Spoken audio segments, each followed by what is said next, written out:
la yaghfiru dzunuba illa anta. Allahumma inna nas'aluka ilman nafi'an wa rizqan thayyiban wa amalan mutaqabbala. Rabbi shrah li sadri wa yassir li amri wahlul 'uqdatam min lisani yafqahu qawli. A'udzu billahi minasy syaithanir rajim. Silakan.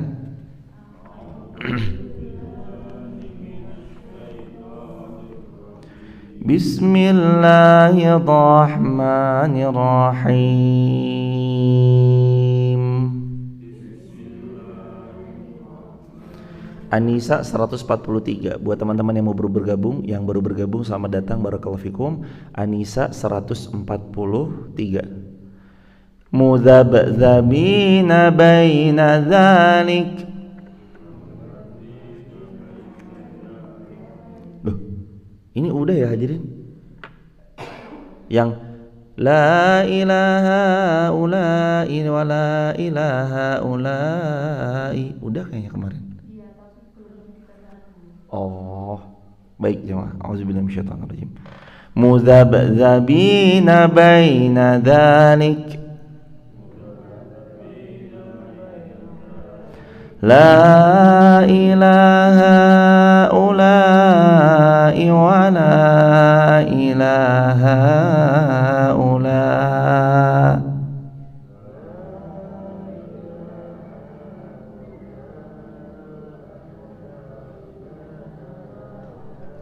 Wa man yudlilillahu falan tajida lahu sabila.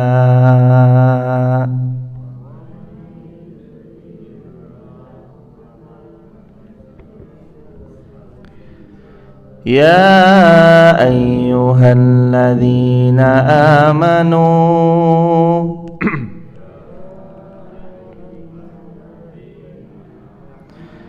la tattakhidhul kafirina awliya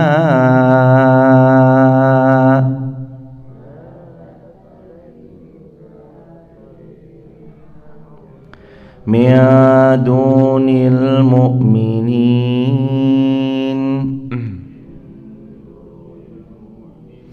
Aturiduna an taj'alu lillahi 'alaikum sultanan mubina.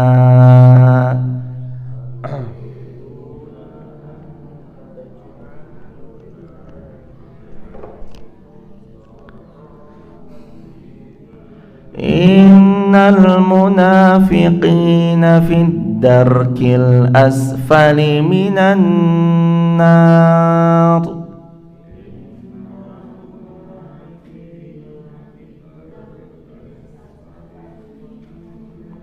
Wala tajida lahum nasira.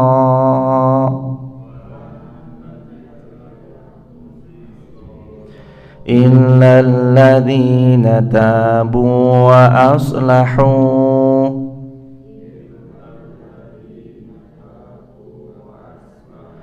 wa'tasamu billah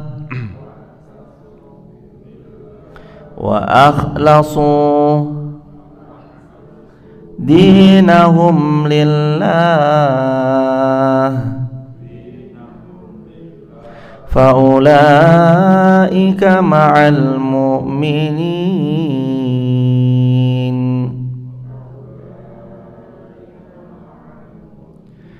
wa sawfa yu'tillahul mu'minina ajran 'azima.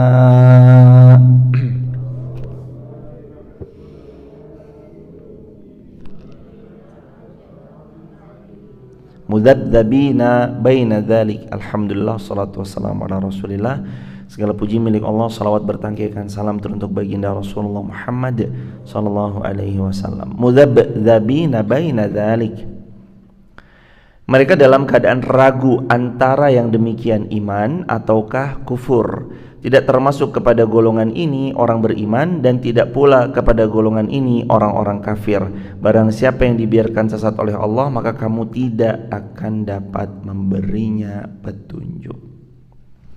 Hadirin jamaah yang dirahmati Allah, mudzabdzabina baina zalik. Ini adalah mereka yang dalam keraguan-raguan antara iman ataukah kufur. Artinya orang munafik itu bingung dia. Dikatakan oleh Al-Imam Ibnu Katsir rahimahullah, mudzabdzabina baina zalik. Orang munafik itu bingung antara beriman ataukah kufur. Orang munafik itu hadirin bingung. Mereka tidak bersama orang-orang kafir secara total lahir batin, tetapi juga tidak bersama orang beriman secara total lahir dan batin. Di antara mereka ada pula yang berada dalam keraguan, kadang mereka cenderung kepada kaum muslimin dan kadang mereka cenderung kepada orang-orang kafir. Kullama adha'a lahum masyaw fih wa idza adlama 'alaihim qamu. Setiap kilat itu menyinari mereka, maka mereka berjalan di bawah sinar tersebut. Bila gelap menimpa mereka, mereka berhenti dari jalan tersebut. Quran surah Al-Baqarah ayat ke-20. Al-Imam Mujahid mengatakan bahwa mereka dalam keadaan ragu-ragu antara iman ataukah kufur dan tidak masuk kepada golongan ini, yakni iman kepada mereka. Jadi nggak masuk iman itu kepada mereka. Tidak pula kepada golongan ini mereka kufur, tapi mereka baina dzalik, di tengah-tengah antara keduanya, antara iman dan kufur. Dari Nabi SAW, baginda Nabi SAW bersabda, "Matsalul munafiqi kamatsali syatil 'airah bainal ghanamain tu'iru ila hadhihi marrah wa ila hadhihi marrah la tadri ayyatahuma tatba'." Kata Nabi SAW, perumpamaan orang-orang munafik adalah seperti seekor domba yang kebingungan di antara dua ekor kambing. Kadang-kadang dia berpaling kepada kambing yang satu, kadang-kadang dia berpaling kepada kambing yang lain. Ia tidak tahu mana di antara keduanya yang harus diikuti, dan ini adalah merupakan ciri-ciri munafik. Bingung dia. Saya itu harus ikut yang mana sih? Bingung. Mudzabdzabina baina dzalik, antara keduanya. Ya jadi nggak beriman 100%, ya nggak muslim juga 100%. Namanya aja munafik. Mudzabdzabina, di antara keduanya. Baina dzalik. Cek.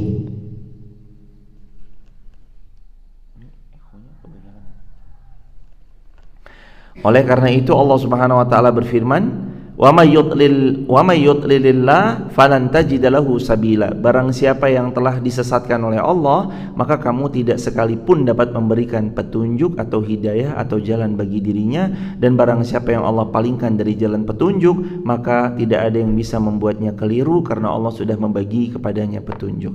Karenanya sesungguhnya siapa saja yang telah dibuat keliru oleh Allah, tidak siapapun bisa memberinya petunjuk, dan sebaliknya. Dan ini merupakan pengingat bagi orang-orang yang hendak menyelamatkan dirinya daripada jurang kekufuran. Hendaknya mereka benar-benar berpegang teguh kepada apa yang Allah sampaikan.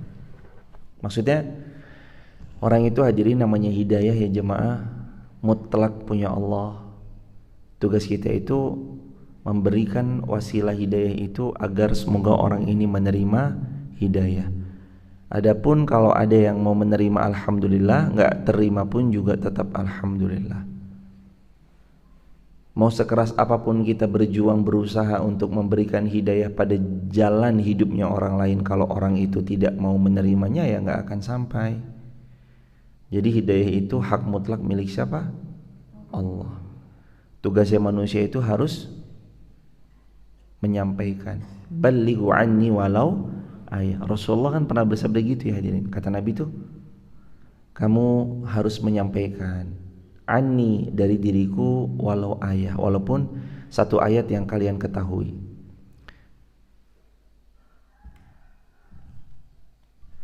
Jadi kalau misalkan kita baru hari ini menerima satu ayat yang kita ketahui, dan dengan seizin Allah ayat itu bisa kita sampaikan, sampaikan saja hadirin. Perihal riya atau tidak riya kan kita udah pernah ya jamaah. Tarkus syai' li ajrin nas riya, fa'ala syai' linnasi syirk. Meninggalkan sesuatu karena manusia termasuk riya, melakukan sesuatu karena manusia adalah syirik. Lah terus kita harus ya beramal karena Allah, berbuat karena Allah, beramal karena Allah. Lanjut hadirin, ayat 144. Masuk suaranya? Cek. Ya ayyuhalladzina amanu la tattakhidul kafirina awliya. Wahai orang-orang yang beriman, jangan kalian menjadikan orang-orang yang tidak beriman sebagai pemimpin dari orang-orang beriman. Ayat ini 144 pengingat untuk tidak bolehnya kita menjadikan orang-orang yang tidak beriman sebagai pemimpin. Syarat pemimpin itu 5 dalam hadis Muslim. Yang pertama, ya ummul qaum aqra'uhum li kitabillah.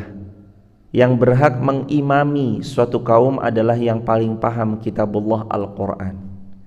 Ya ummu di sini kata para ulama hadis, dia mengimami dalam salat, juga dia menjadi pemimpin dalam satu wilayah, dalam satu kaum.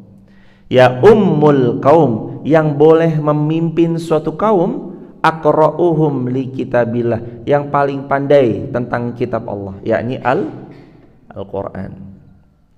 Pandai tadaburnya, pandai bacanya, bagus hafalannya, bagus suaranya, siap mengimami sholat 5 waktunya.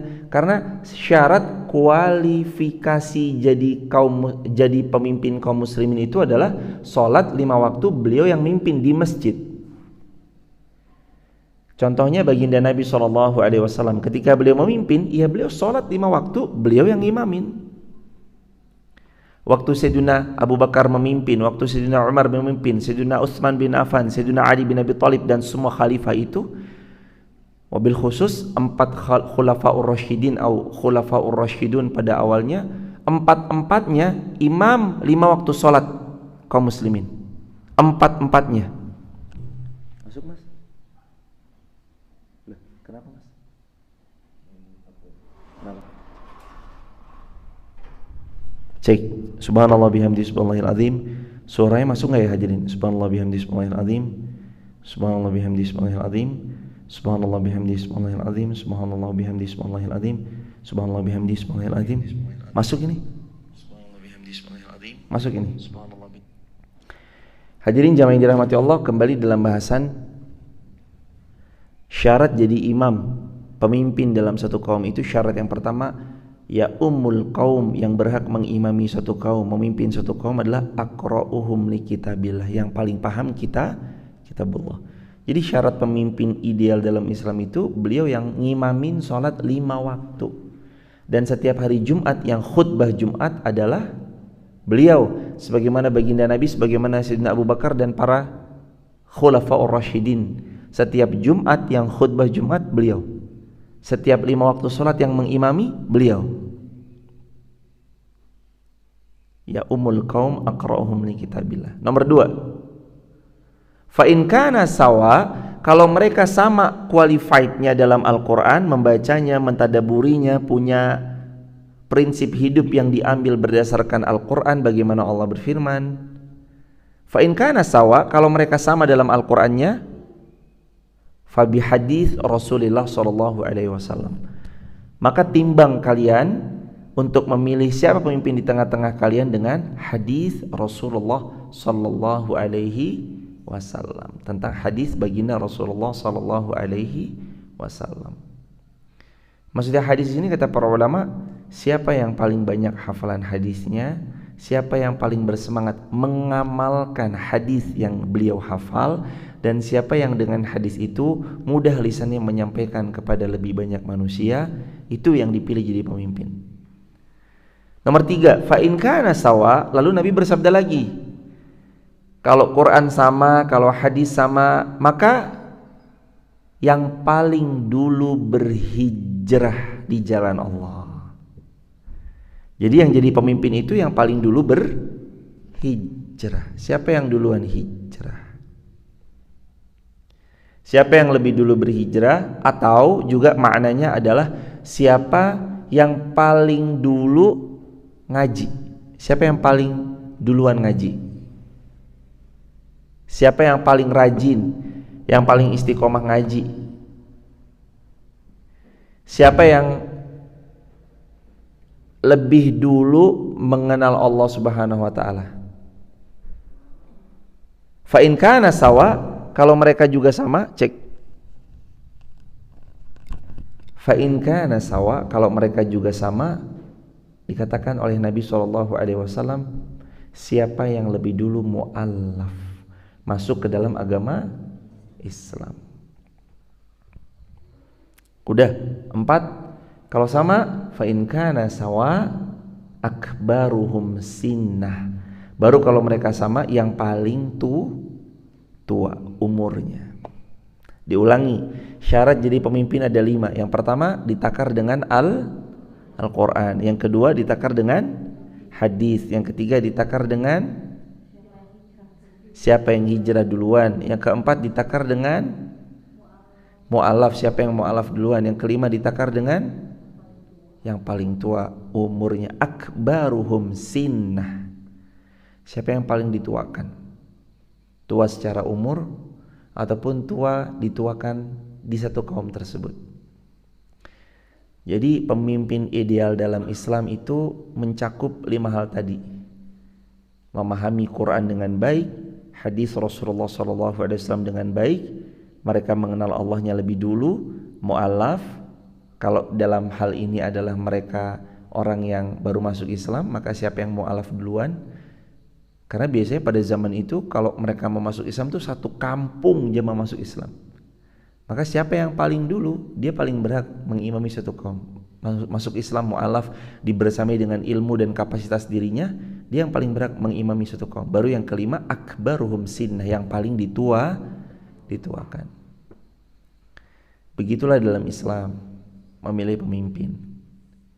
Pemimpin yang mengimami sholat 5 waktu idealnya begitu. Yang khutbah Jumat tiap Jumat idealnya begitu. Dan pemimpin itu yang salih. Lah orang salih kalau terus kemudian mereka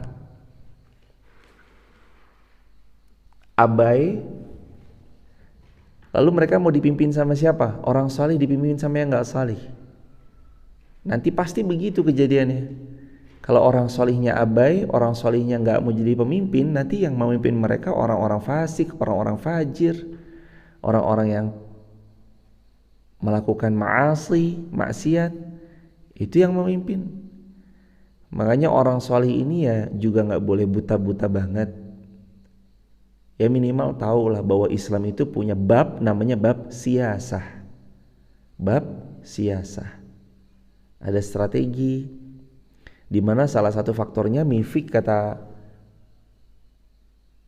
Syekh Al-Misri, Syekh Mahmud Al-Misri itu bilang salah satu karakter umat itu kuat ada mifik. Mifik itu M-nya militer, I-nya itu iman dan ilmu, F-nya itu finansial, I-nya lagi ibadah, K-nya lagi kekuasaan. Mifik. M militer, I iman, K-nya mifik.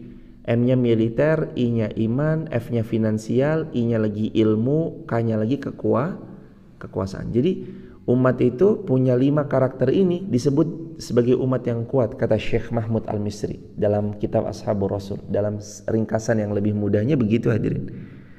Kuat militernya, kuat imannya, kuat finansialnya, kuat ilmunya, satu lagi kuat kekuasaannya.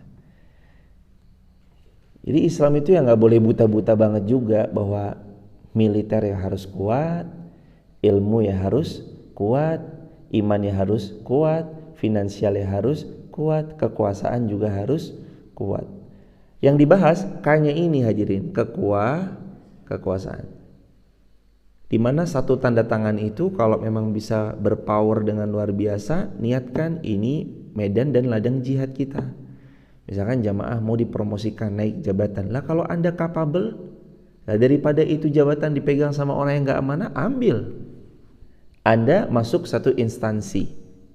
Ketika di instansi tersebut Anda dipercaya, orang melihat kinerja dan prestasi, lalu Anda dipromosikan untuk naik jabatan. Ambil jemaah. Anda capable, Anda yakin Anda amanah, dapat menunaikan amanahnya dengan baik, dan kalau dipegang sama yang nggak genah-genah nanti jadi tambah rusak, banyak mudaratnya, ambil jemaah. Ini kekuasaan nih, kan mifik.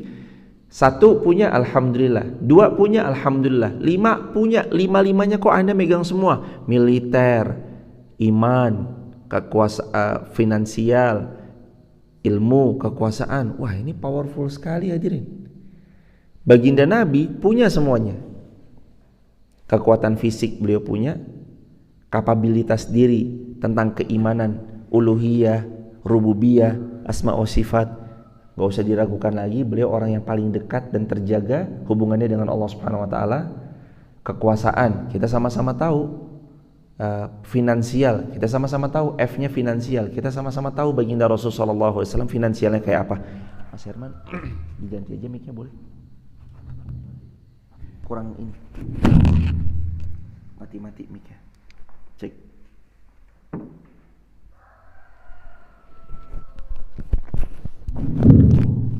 Cek. Kita tahu Rasulullah SAW kayak apa hadirin kan? Bahwasanya finansial beliau tidak diragukan lagi, istri beliau Bunda Khadijah adalah wanita paling kaya raya di kota Mekah. Ditambah lagi ilmu, keilmuan beliau tidak diragukan lagi hadirin. Ditambah lagi kekuasaan, dan kekuasaan yang Allah titipkan kepada beliau sungguh sangat luar biasa, meliputi daripada bukan hanya sekedar Mekah Madinah, tapi untuk seluruh alam semesta, untuk seluruh alam semesta. Allahu Akbar walillahil hamd. Maka hadirin jami'in dirahmati Allah, Allah Subhanahu wa taala berfirman dalam Al-Qur'an, wahai orang-orang beriman, jangan kamu jadikan orang-orang yang kufur menjadi pemimpin atas kalian. Enggak bolehnya kita memilih pemimpin dari orang-orang yang kufur, tidak beriman.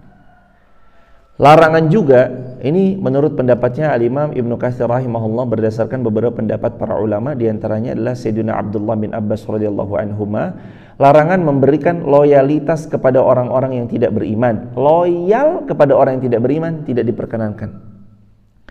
Allah melarang hamba-hambanya yang beriman menjadikan orang-orang yang tidak beriman sebagai wali-wali selain orang-orang beriman, yaitu kamu bersahabat dekat dengan mereka, yaitu kamu saling memberi nasihat kepada mereka, tentang kekufurannya kamu support.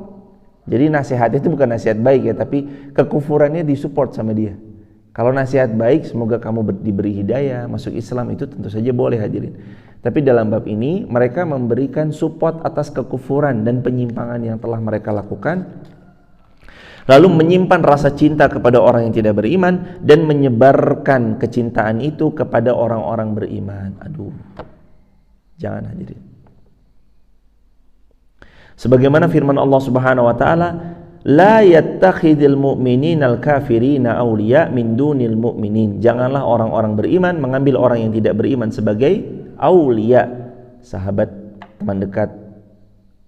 Dalam hal ini orang yang mau dinikahi, kecuali memang kamu mendapati bahwa dia sudah akan masuk ke dalam agama Islam sebelum menikah dengan engkau, maka boleh. Untuk laki-laki menikahi wanita yang tidak beriman dengan syarat wanita itu harus beriman lalu menikah dengannya, atau perempuan mendapati laki-laki mau menikahinya syaratnya harus masuk Islam dulu, diperbolehkan dengan mempelajari Islam juga kemudian. Yaitu Allah memperingatkan dari hukuman-hukuman yang Allah siapkan bagi mereka-mereka yang melanggar ketetapan-ketetapannya, yaitu menjadikan orang-orang yang tidak beriman sebagai aulia. Aturiduna an taj'alu lillahi alaikum sultanan mubina? Inginkah kamu mengadakan alasan yang nyata bagi Allah untuk menyiksamu, yakni hujjah untuk menimpakan hukuman atas kalian gara-gara kalian memilih orang-orang yang tidak beriman? Jadi pemimpin itu ya syaratnya ya harus beriman untuk memimpin orang beriman. Lain cerita kalau kita bukan di mayoritas tapi di minoritas. Contoh, kita lagi tinggal nih di luar negeri. Di luar negeri itu minoritas adalah kaum muslimin. Kita minoritas di sana. Ya udah. Siapa yang jadi pemimpin, silakan dia memimpin. Tentu selama tidak melarang kita dalam menjalankan syariat Islam, patuhi pemimpinnya. Tapi kalau udah berkenaan akidah, agama, secara ritual, jawaban kita selalu sama, lakum dinukum waliyadin. Jawaban kita itu. Juga Al-Imam Ibnu Abi Hatim meriwayatkan dari Sayyiduna Abdullah bin Abbas tentang firman Allah sultanan mubina. Setiap kali ada kata sultan disebutkan dalam Al-Quran, Sayyiduna Abdullah bin Abbas merujuk kepada kalimat bahwa itu akan menjadi hujjah yang jelas untuk Allah menimpakan masalah dalam hidupmu. Kata Sayyiduna Abdullah bin Abbas, kalau kamu memilih orang tidak beriman, kok kamu pilih jadi pemimpin dalam kehidupanmu, sultanan mubina, maka itu bisa menjadi hujah atasmu bahwa Allah bisa jadi tidak akan menolongmu sampai kapanpun. Aturiduna an taj'alu lillahi alaikum sultanan mubina. Kan kamu mau kan Allah nolong kamu dengan pertolongan yang sultanan mubina, yang jelas. Ya udah, jangan ambil kafirina aulia, orang-orang yang tidak beriman sebagai aulia. Ini hot topic tahun 2016. Hot topic ini. Waktu 2016 ya ini jadi hot topic. Ya memang Allah perintahkan begitu. Karena tidak akan pernah ditolong sama Allah orang-orang yang menjadikan orang yang tidak beriman sebagai pemimpin, teman dekat, orang yang kita berikan loyalitas pada beliau. Nah sekarang pertanyaannya gini, lah gimana kalau ada hubungan bisnis, mereka-mereka yang ngakunya muslim pada nggak amanah, begitu kita berbisnis sama yang non muslim itu amanah, itu gimana terus? Ini namanya kurang apple to apple. Kalau orang tidak beriman amanah, jangan di-compare sama orang beriman yang tidak amanah. Compare-nya kalau ada orang tidak beriman amanah, di-compare dengan orang beriman taat kepada Allah dan amanah. Di-compare baru apple to apple. Di antara sekian banyak muslim itu ada kok yang amanah. Walaupun di balik itu juga bisa saja ada yang tidak amanah ya jamaah. Tapi kan kita bukan lantas kemudian memberikan loyalitas kepada yang tidak beriman hanya sebab karena kepentingan duniawi semata. Boleh kok muamalah, boleh. Boleh nggak saya mau muamalah sama orang yang tidak beriman dalam urusan ini, urusan perihal dunia? Boleh. Masuk ranah akidah, lakum dinukum waliyadin. Tapi tentang memberikan loyalitas, kalau memang ada opsi pilihan orang beriman dan dia terjaga kualitasnya, memang barangnya kalau dia bilang grade A ya grade A yang datang, kenapa enggak untuk kita mengadakan istilahnya dagang kepada beliau, atau istilahnya adalah kita berdagang bersama beliau, kenapa enggak? Begitu hadirin jamaah yang dirahmati Allah Subhanahu wa taala. Next. Ayat 100 berapa tadi? 44. Sekarang 145. A'udzubillahi minasyaitonirrajim. Bismillahirrahmanirrahim. Innal munafiqina fid darkil asfali. A'udzubillahi minasyaitonirrajim. Innal munafiqina fid darkil asfali minan nar. Sesungguhnya orang-orang munafik itu berada di kerak jurang api neraka yang paling bawah. Neraka ada paling bawahnya, di keraknya itulah orang-orang munafik. Dikatakan oleh para ulama, yakni di dasarnya neraka yang paling dasar. Dan ulama lain mengatakan neraka itu bertingkat-tingkat kedalamannya, sebagaimana syurga juga bertingkat-tingkat, dan tempat yang paling bawah adalah tempat yang paling mengerikan dengan azab yang paling menyedihkan, dan mereka akan ditempati dengan orang atau ditempati oleh orang-orang munafik. Munafiqina fid darkil asfali minan nar. Orang-orang munafik itu di keraknya paling bawahnya jemaah. Kalau surga tertinggi, itu yang kita pinta, akan dimasuki oleh orang-orang yang disebut dalam Al-Quran minan nabiyyin wasyuhada wassiddiqin wa hasuna ulaika rafiqa. Penghuni surga Firdaus itu adalah para nabi dan para rasul, syuhada, siddiqin, salihin. Ada orang mati syahid, ada orang yang senantiasa jujur, salihin, ada orang-orang yang salih, wa hasuna ulaika rafiqa. Dan orang-orang yang setipe dengan itu nanti masuk ke surga Firdaus. Untuk fid darkil asfali minan nar, tingkatan neraka yang paling mengerikan itu adalah keraknya neraka, dan itu akan dihuni oleh orang-orang yang munafik. Nauzubillah. Siapa munafik yang dimaksud? Ayo kita bahas. Yang dimaksudkan oleh Al-Imam Ibnu Abi Hatim, beliau meriwayatkan dari Sayyidina Abdullah bin Mas'ud, pernah ditanya tentang kaum munafik. Maka Abdullah bin Mas'ud radhiyallahu an, beliau mengatakan, maka orang-orang munafik mereka diletakkan di dalam peti-peti dari api yang tertutup bagian atasnya, tertutup bagian kanan kiri dan semua sisinya, dan mereka akan diletakkan di dasar kerak api neraka yang paling bawah. Waliyadzubillah. Munafik nanti terbagi dua, munafik yang jatuh kepada kekufuran dan munafik yang dia masih disebut dalam keadaan iman. Yang dimaksud fid darkil asfali minan nar secara umum adalah munafik, tapi lebih spesifik lagi adalah orang-orang munafik yang kufur kepada Allah Subhanahu wa taala.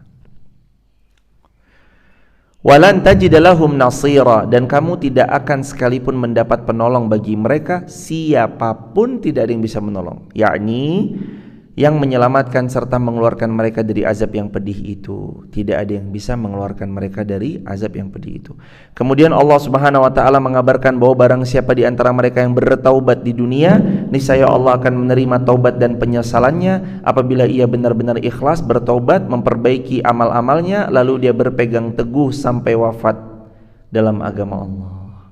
Nah, ini menjadi ketentuan bahwa yang dimaksud munafik fid darkil asfali minan nar adalah orang munafik yang jatuh kepada kekufuran. Adapun munafik yang masih dianggap sebagai orang mukmin, maksudnya munafik yang masih dianggap muslim, orang muslim, maka tidak jatuh sampai di kerak api neraka yang paling bawah. Siapa saja orang-orang munafik yang kemarin dibahas? Wa idza qamu ila shalah qamu kusala. Kalau mereka bangun untuk menunaikan salat, mereka bangun dengan malas. Ria'an nas. Ciri munafik berikutnya suka riya. Riya itu beramal karena ingin dilihat manusia. Lah sekarang ini ya jamaah, konsepnya ingat enggak yang kemarin? Meninggalkan sesuatu karena manusia adalah riya, beramal karena manusia adalah syirik. Nah, terus harus gimana coba? Ya karena Allah. Lah kok bingung jemaah? Berarti beramal harus karena siapa? Karena Allah. Karena Allah itu butuh jam terbang enggak? Butuh jam terbang. Jangan dengerin kalau ada yang nakut-nakutin, tapi tuh riya itu tipis sekali. Lah, terus kita nggak mau beramal, meninggalkan karena manusia. Loh, riya itu namanya. Tarkus syai' li ajrin nas, riya, meninggalkan sesuatu karena manusia, riya.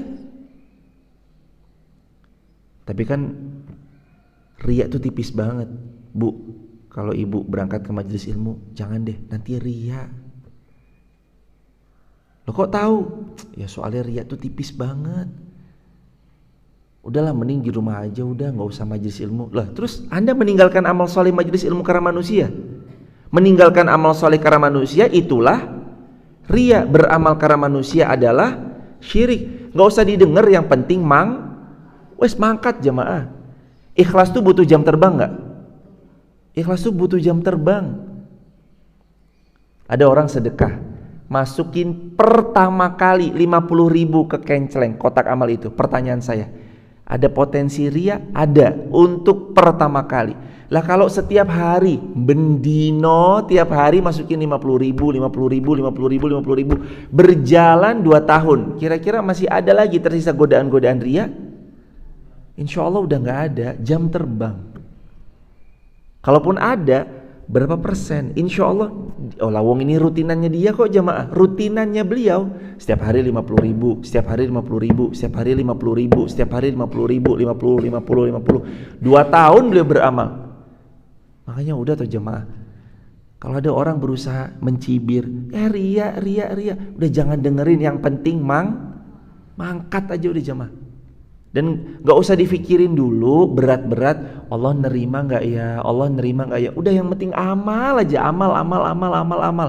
Nek rasa khawatir ya harus, orang beriman itu ya harus khawatir amalnya diterima atau enggak ya harus, itu ciri-ciri iman. Merasa takut akan amal solehnya tidak diterima. Tapi apa ya terus kemudian gara-gara rasa takut kita nggak beramal soleh? Ayo rugi mana? Rugi yang beramal atau yang tidak beramal? Udah pasti nggak beramal. Ruginya tuh pasti yang nggak beramal. Kan gini tuh jemaah. Nek kan tentang riya nih ya jemaah ya.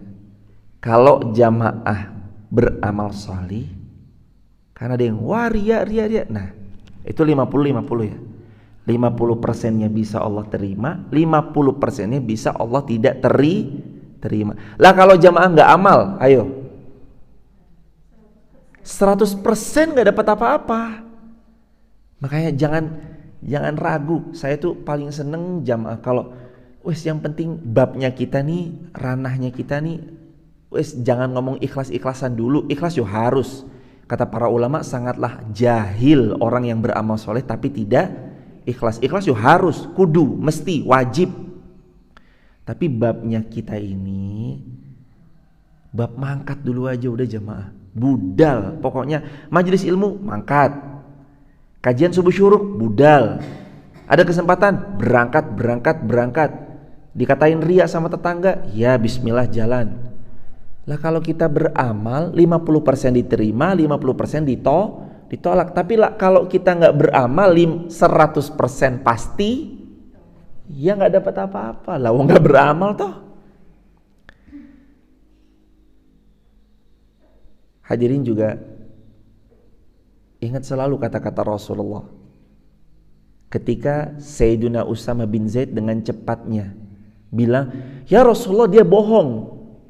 Waktu peristiwa musuh terpojok, Sayyiduna Usamah mengangkat pedang beliau, sering mau dipenggal. Musuh yang terpojok ini bilang, asyhadu alla ilaha illallah wa ana Muhammadar Rasulullah. Kamu bohong. Set, ditebas lehernya. Mati orang itu habis syahadat jemaah. Sahabat Rasulullah SAW datang laporan sama Nabi, ya Rasulullah, ada musuh terpojok udah ikrar aslamtu billah, saya masuk Islam, dipenggal sama Usamah. Panggil Usamah. Nabi panggil. Pertanyaan Nabi paling pertama apa? Ataktuluh ya Usamah? Kamu bunuh laki-laki yang sudah bersyahadat wahai Usamah? Kata Usamah, ya Rasulullah dia bohong, dia terpojok, dia bersyahadat karena takut melihat pedangku, makanya dia bersyahadat dan dia bohong ya Rasulullah. Apa kata Nabi? Hal syaqafta qalbah. Memangnya kamu sudah belah dadanya? Kata para ulama, membelah dadanya maknanya adalah sampai kamu tahu isi hatinya beliau yang paling dalam bahwa beliau berbohong dengan ucapannya, berbohong dengan syahadatnya. Makanya ini bab tentang gak bolehnya kita dikit-dikit bilang kamu riya, kamu pamer. Yang sering berkomentar kamu riya, kamu pamer, sebenarnya yang sakit hatinya itu yang memposting atau yang berkomentar?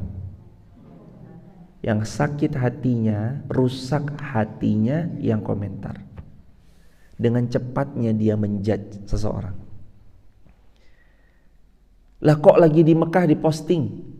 Lah kok lagi di Madinah diposting? Allahu a'lam. Hadirin jamaah yang dirahmati Allah, yang kita tahu beliau memposting semoga ikhlas dan kita mendoakan itu pada beliau. Dan hadirin tahu, saya pernah ketemu seseorang kisah nyata, saya tanya, Pak, apa yang menjadi latar belakang Bapak berangkat? Beliau cerita, yang menjadi latar belakang saya berangkat umroh, Ustadz, postingan teman saya. Dia tidak lebih kaya dari saya. Dia rumahnya masih ngontrak. Kerjanya pun serabutan. Tapi satu ketika teman saya ini memposting di WA story-nya, dia telah sampai ke Baitullah. Betapa air mata kemudian nangis bercucuran, malu kepada Allah bahwa saya lebih kaya dari saudara ini atau kawan ini, tapi saya gak mau memenuhi panggilan Allah. Uang saya lebih banyak daripada beliau, tapi saya gak tergerak ke Baitullah. Mobil saya berjejer di garasi, rumah saya pun tidak seperti rumah beliau. Beliau masih ngontrak, saya rumah sendiri, tapi saya gak tergerak ke Baitullah. Lalu setelah lihat postingan WA story kawan ini, Ustadz, saya berazam, saya mau berangkat ke Baitullah. Coba bayangin hadirin. Cuma gara-gara story WA, orang tergerak, sadar jamaah. Makanya babnya kita tuh babnya bukan lagi mikir-mikir, piye yo, diterima nggak yo? Yo bismillah aja wis jamaah. Ditakdir bisa sujud udah bahagia. Ditakdir bisa berbagi ya sudah bahagia. Ditakdir beramal soleh ya sudah bahagia. Ditakdir berbuat baik ya sudah bahagia. Ada orang itu jemaah ngelihat pasar sayur Jumat, bagi-bagi sayur, tahu, tempe, telur, daging ayam. Pernah WA kami, japri pribadi ke kami terus. Ustadz mohon izin ya Allah. Saya titip kayaknya buat kami ini nominal yang tak seberapa ya, tapi insya Allah manfaat banget di sana ya. Udah lama saya nggak sedekah. Coba bayangin hadirin, kita nggak pernah tahu ternyata video sederhana itu menggerakkan orang untuk berbagi, berderma. Kita nggak pernah tahu. Apa yang Anda posting, apa yang Anda upload boleh jadi menyadarkan siapa, kan kita nggak pernah tahu. Sedangkan Nabi bersabda, la ayyahdiyallaha bika rajulan wahidan khairun laka min humrun na'am. Kalau ada satu orang dapat hidayah gara-gara postinganmu, gara-gara uploadanmu, gara-gara video TikTokmu, khairun laka, itu lebih baik bagimu min humrun na'am, daripada dapat unta merah, unta kesayangan orang-orang Arab. Tunggangi sosial media kita untuk beramal salih. Yang posting jaga hati, luruskan niat karena Allah. Ingat, yang posting jaga hati, luruskan niat karena Allah. Yang menonton jaga hati juga, baik sangka, doakan. Jadi dua-duanya sama-sama jaga hati. Jangan yang nonton berbusuk hati lalu kemudian berkomentar dasar ria. Kita nggak pernah tahu video itu nyangkut di hati siapa. Ini kisah nyata. Kenapa Bapak berangkat umroh? Saya malu Ustadz ngelihat kawan saya story WA kok sampai ke Baitullah, padahal dia tidak lebih kaya dari saya. Rumahnya masih ngontrak, kerjanya serabutan. Saya yang punya perusahaan, karyawannya banyak, uang saya insya Allah lebih banyak. Rumah saya tidak ngontrak, rumah saya rumah sendiri, mobil berjejeran di garasi. Saya malu luar biasa. Cuma gara-gara ngelihat postingan story WA. Makanya jemaah ya Allah, jangan gampang-gampang jempol itu dikit-dikit bilang ria. Dan jemaah jangan gak beramal cuma gara-gara dibilang ria. Gak usah takut, amal.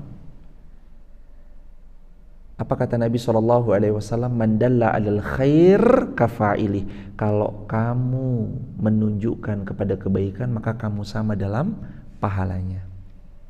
Anda pernah kebayang ketika Anda nunjukin orang untuk berbagi, ternyata beliau berbagi di rumahnya. Kita lagi tidur loh dapat transferan pahala.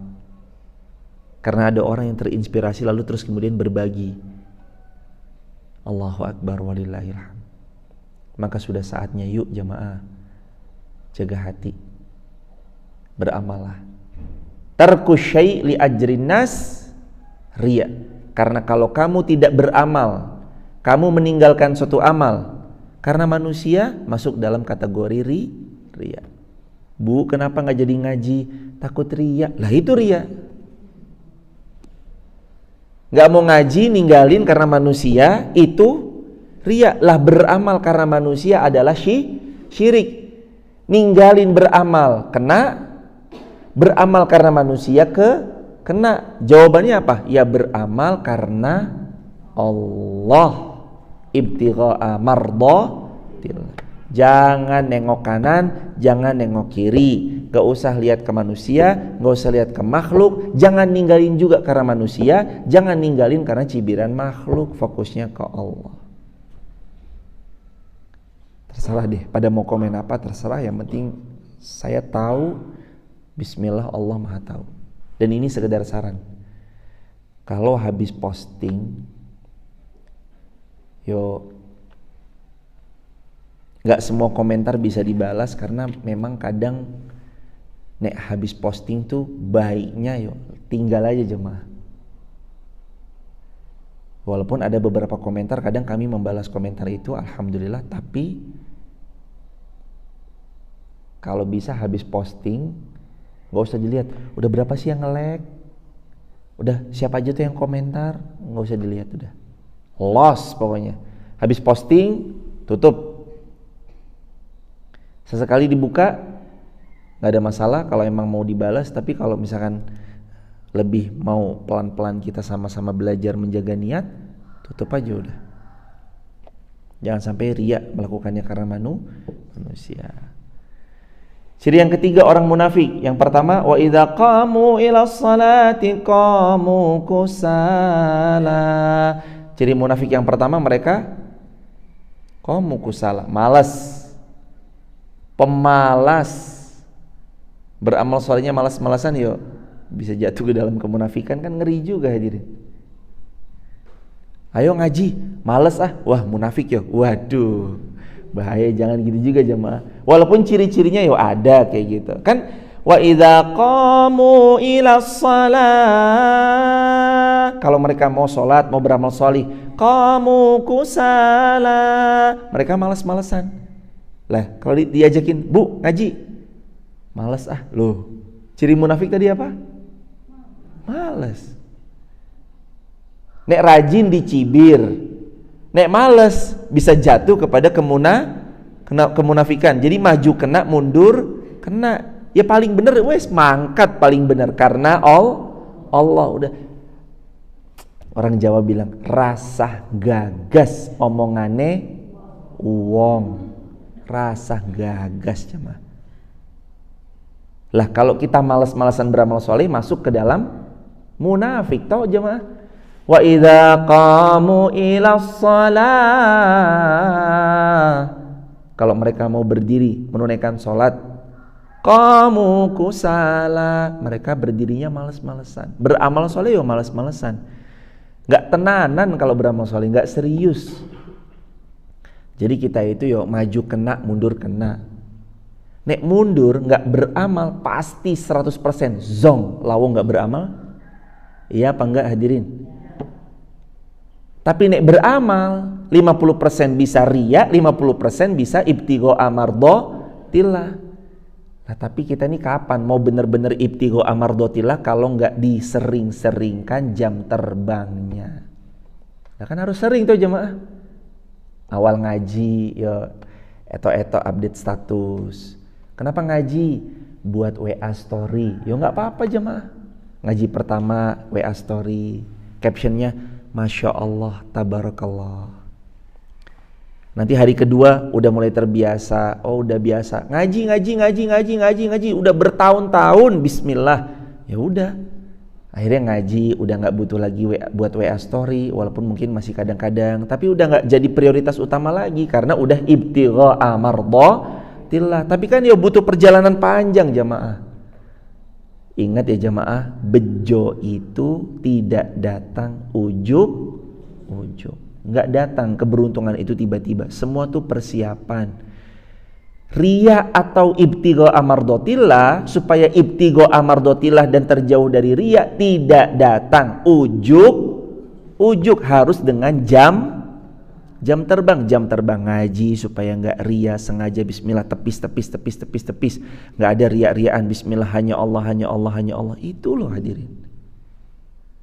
Maka ciri munafik yang pertama pemalas, beramal soleh pokoknya malas. Yang kedua cirinya ria'an nas, melakukan sesuatu karena ingin dilihat manusia, riya. Satu lagi apa?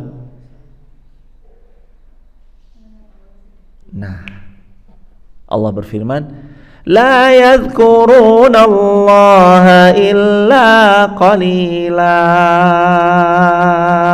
Orang munafik ciri-cirinya tidaklah mereka mengingat Allah kecuali sedikit.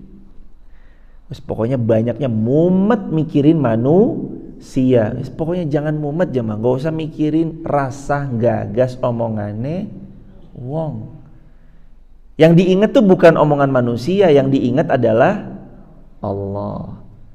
Lah kalau ingat Allah sedikit kan berarti banyak yang ingat selain Allah tuh jemaah. Ingat omongannya manusia, ingat cibirannya manusia, lihat komentarnya manusia.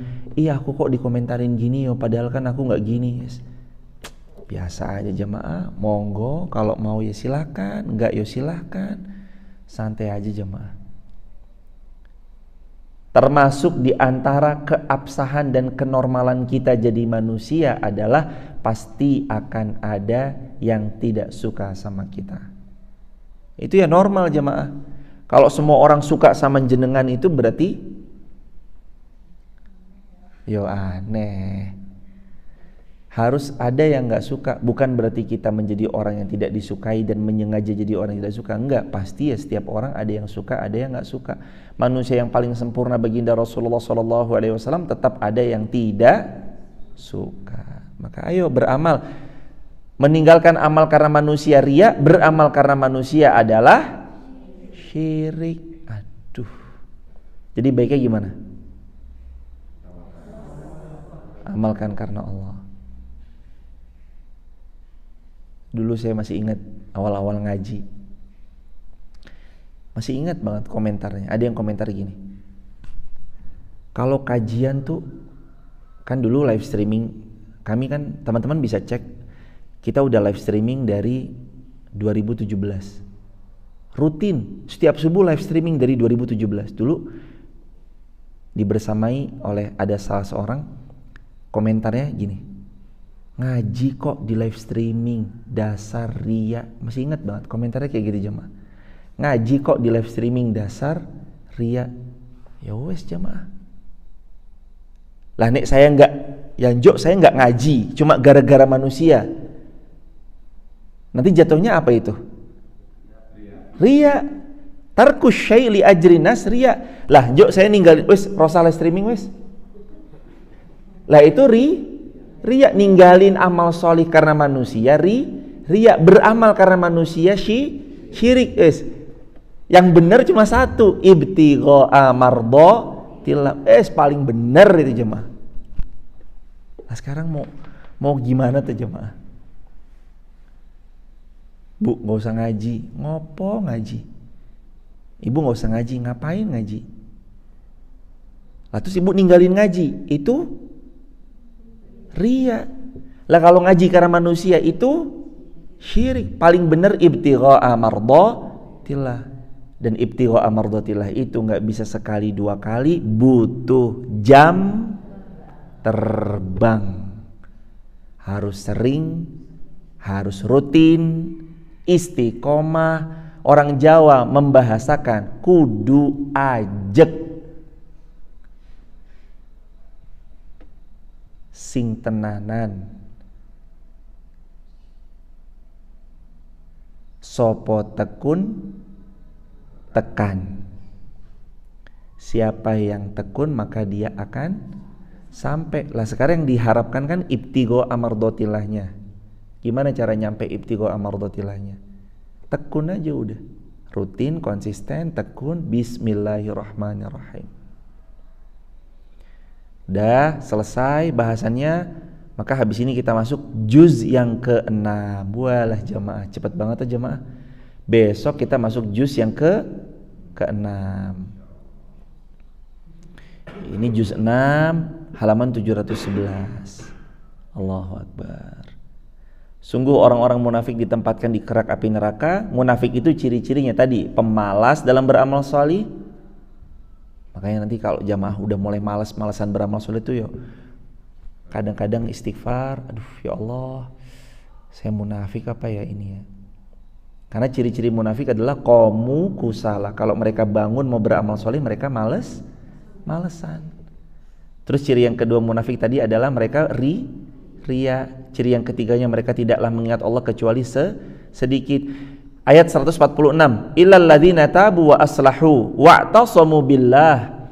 Kecuali, ada syaratnya Syarat pertama, illal ladzina tabu, kecuali orang yang mau taubat, wa aslahu, kemudian memperbaiki diri, wa'tasamu billah, kemudian berpegang teguh kepada tali agama Allah. Yang keempat, wa akhlasu, kemudian mereka ikhlas, dinahum lillah, beramal solih hanya semata-mata karena Allah. Faulaika ma'al mu'minin, mereka itulah orang-orang yang masuk kategori orang beriman. Wa saufa yu'tillahul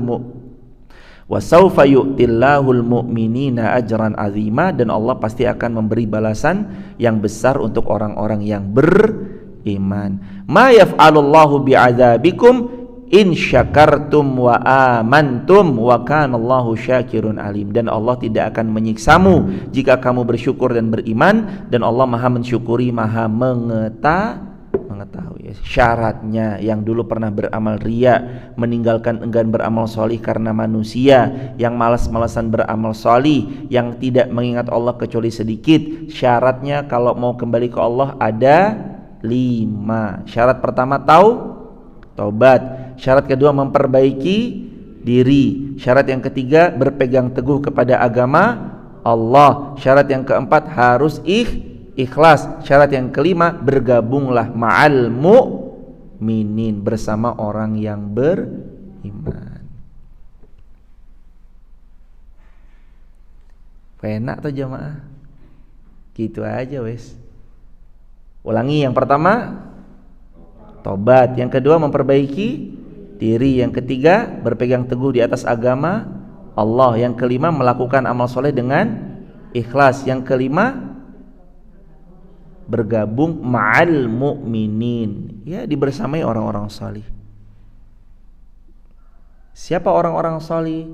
Yang ketara secara zahir. Kita enggak menghukumi batin karena nahnu nahkum bizahir. Kita hanya boleh menghukumi apa yang nampak secara zahirnya.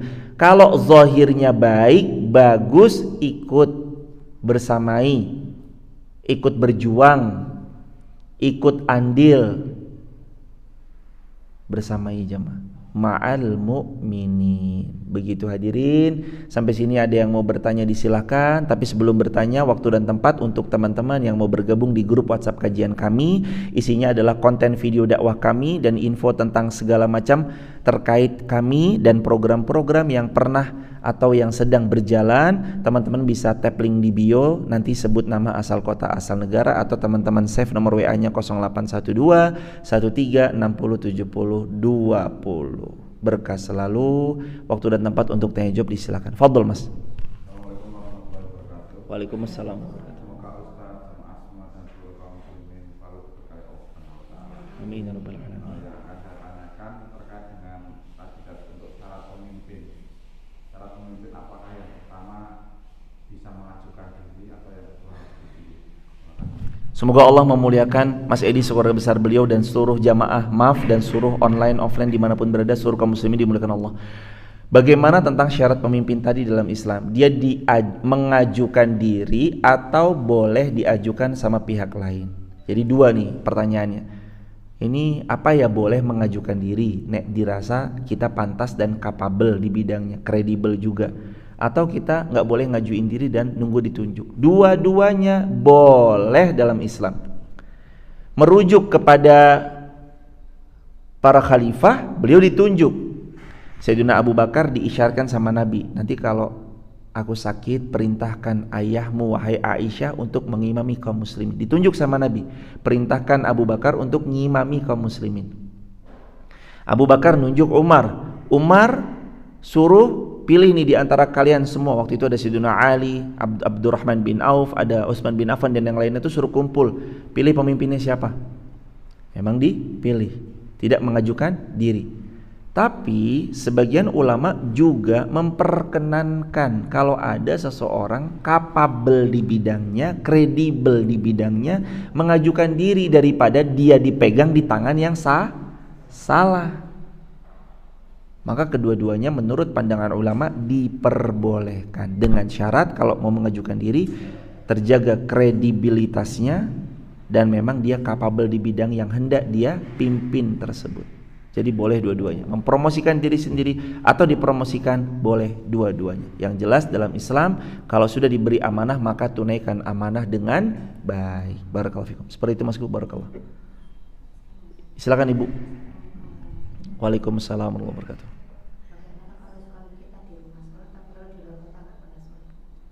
Bagaimana kalau suami kita di rumah sholat, di luar kota nggak pernah sholat?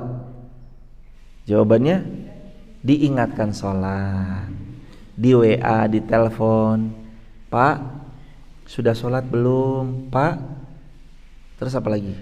Yes, pokoknya begitu jemaah ya, diingetin sholat. Jangan sampai kita menjadi istri juga lost aja gitu, suami kita tidak menunaikan. Nah, katanya kalau mau sholat tuh gak ada teman di sana yang sholat. Nah ini pentingnya nasihat Rasulullah.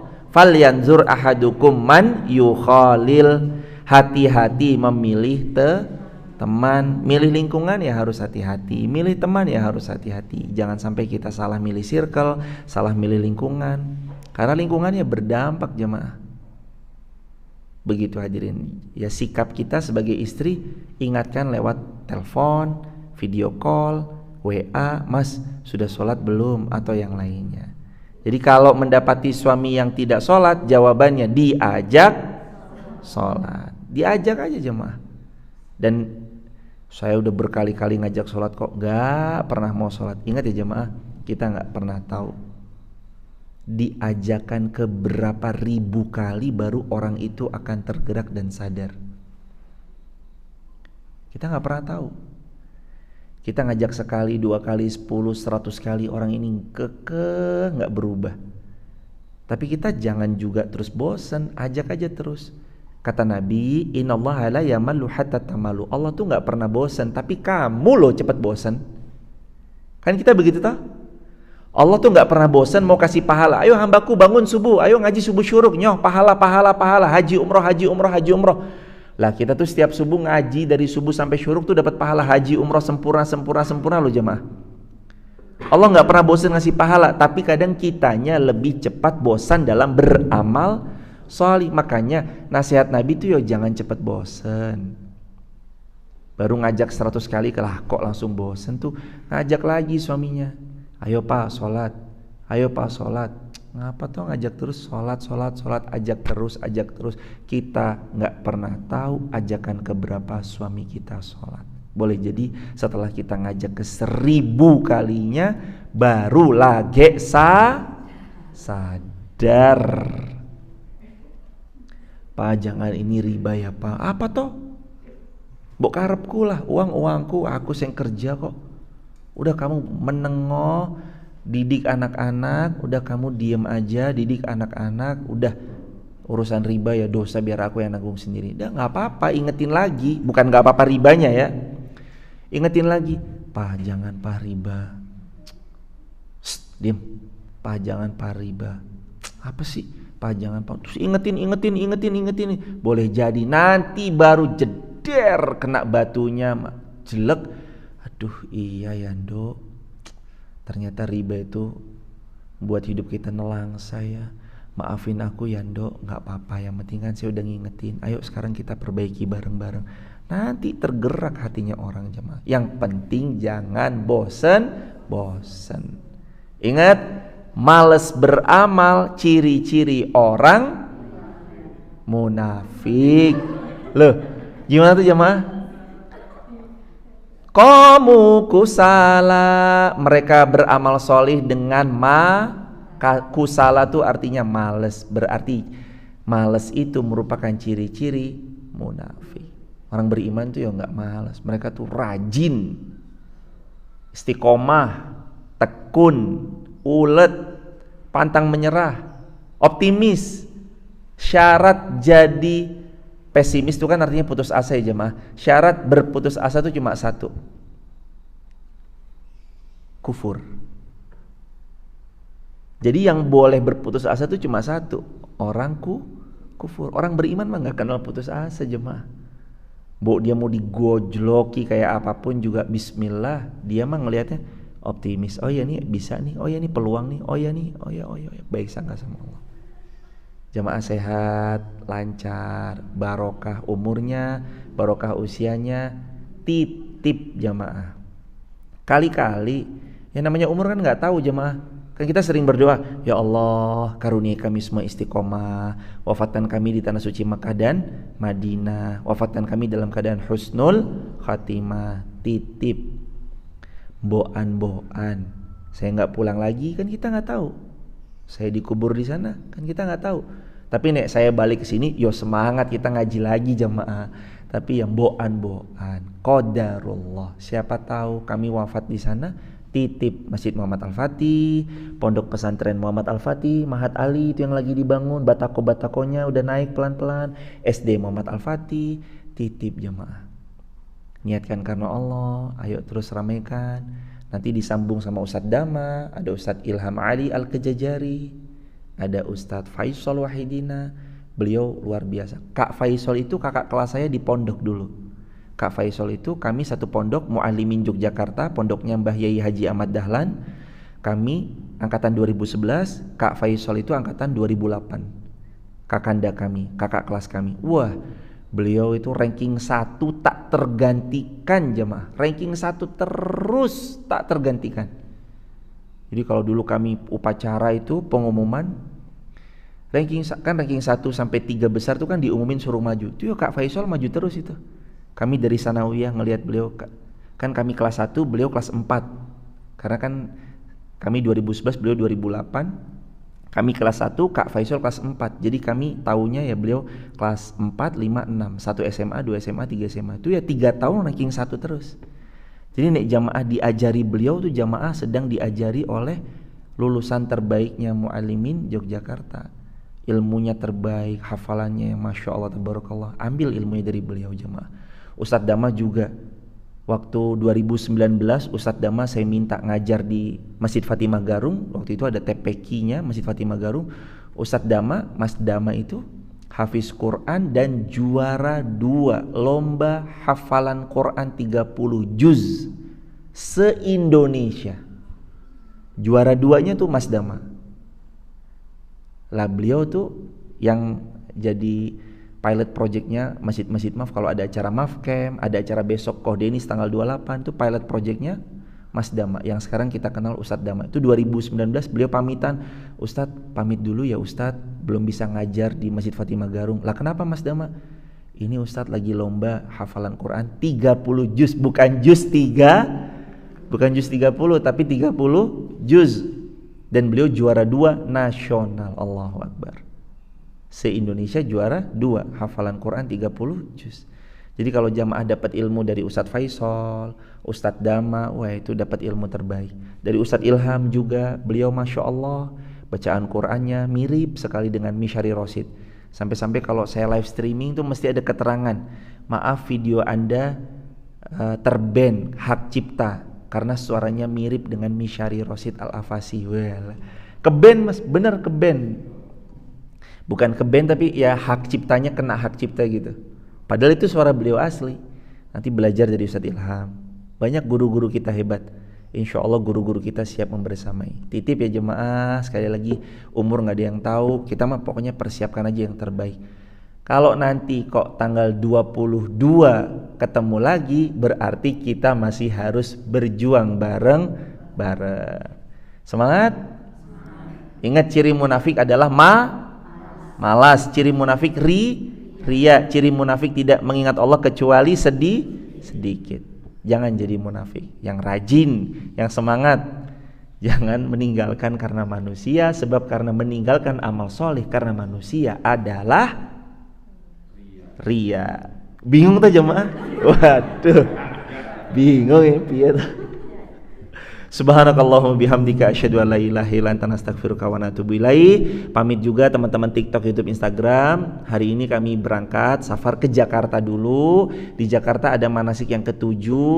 Nanti manasik yang ke-7 di Jakarta baru besok pagi tanggal 13-nya kami safar. Jam 10 pagi pesawatnya take off ke Jeddah. Jadi hari ini kami pamit dulu ke Jakarta. Kami mendoakan jamaah yang belum haji, belum umroh, insya Allah segera haji dan umroh.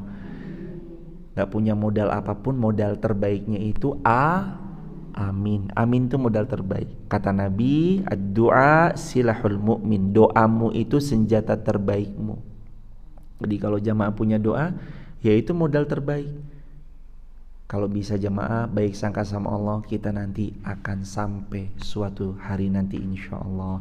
Kita akhiri lagi dengan hamdalah. Alhamdulillahirabbil alamin. Subhanakallahumma wa bihamdika asyhadu an la ilaha illa anta nastaghfiruka wa natubu ilaik. Doa sapu jagat. Rabbana atina fid dunya hasanah wa fil akhirati hasanah wa qina azabannar. Walhamdulillahirabbil alamin. Salam keluarga di rumah. Pamitan selama nanti sampai tanggal 21. Mungkin belum ada video subuh syuruk, kajian subuh syuruk karena kami sedang safar. Assalamualaikum warahmatullahi wabarakatuh. Buat teman-teman yang mau bergabung di grup WhatsApp kajian kami, silakan tap link di bio, sebut nama, asal kota, asal negara. Barakallahu fikum.